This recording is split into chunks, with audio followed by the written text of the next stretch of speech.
નડિયાદ શહેરના પવિત્ર રામજી મંદિરે ભગવાન ચાર ભુજાજીની પ્રાણ પ્રતિષ્ઠાને 51 વર્ષ પૂર્ણ થતાં એક વિશાળ ભવ્ય શોભાયાત્રાનું આયોજન કરવામાં આવ્યું હતું। આ શોભાયાત્રા રામજી મંદિરથી આરંભ થઈ હતી અને શહેરના મુખ્ય વિસ્તારો જેમ કે ડુમરાળ બજાર, ભાવસારવાડ, અમદાવાદી બજાર તથા બસ સ્ટેન્ડ પસાર થઈને પવિત્ર સંતરામ મંદિર ખાતે પૂર્ણ થઈ હતી। ભગવાન ચાર ભુજાજીનો આ રથયાત્રા સ્વરૂપે નીકળેલો શોભાયાત્રા દૃશ્ય અત્યંત આકર્ષક હતો।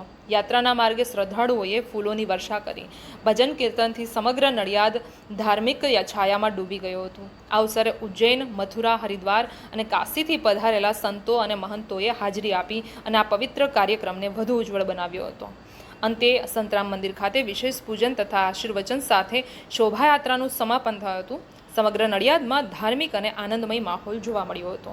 નડિયાદની આ પાવન ભૂમિ પર આજ એવી અમારા મહાવીરદાસજી મહારાજના આમંત્રણને માન આપી અમારા વૈષ્ણવ સમાજના યજ્ઞ સમ્રાટ એવા પરમ વંદનીય ટીલા ગદ્દાચાર્ય શ્રી માધવાચાર્યજી પધારેલ છે।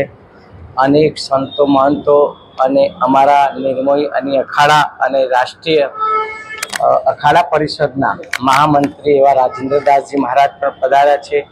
પ્રતિષ્ઠાના પાવન અવસર ઉપર પધાર્યા છે। ગુરુજીની પ્રતિષ્ઠા મહોત્સવ કરાવી રહ્યા છે।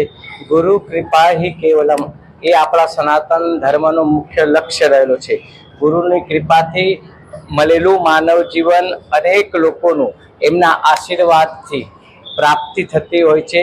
એવું મહાવીરદાસજી મહારાજને એમની ગુરુજીની કૃપાથી આશીર્વાદથી આજ ગુરુજીની મૂર્તિ પ્રતિષ્ઠા કરી રહ્યા છે। ત્યારે અનેક સંતો મહંતો વચ્ચે આજ ખૂબ સુંદર શોભાયાત્રા નું પ્રસ્થાન થયું હતું અને ખૂબ લોકોમાં ભાવ જોવામાં આવ્યો।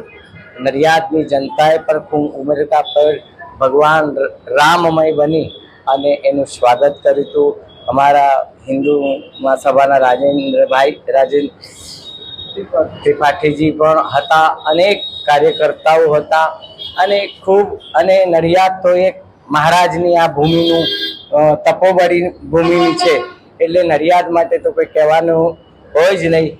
ધર્મો રક્ષતે રક્ષત, સનાતન ધર્મની એ પરંપરામાં, રામકૃષ્ણની એ પરંપરામાં નડિયાદ વસેલું છે અને નડિયાદના લોકોને ખૂબ આશીર્વાદ પ્રાપ્ત એવી મંગલ કામના કરીએ છીએ।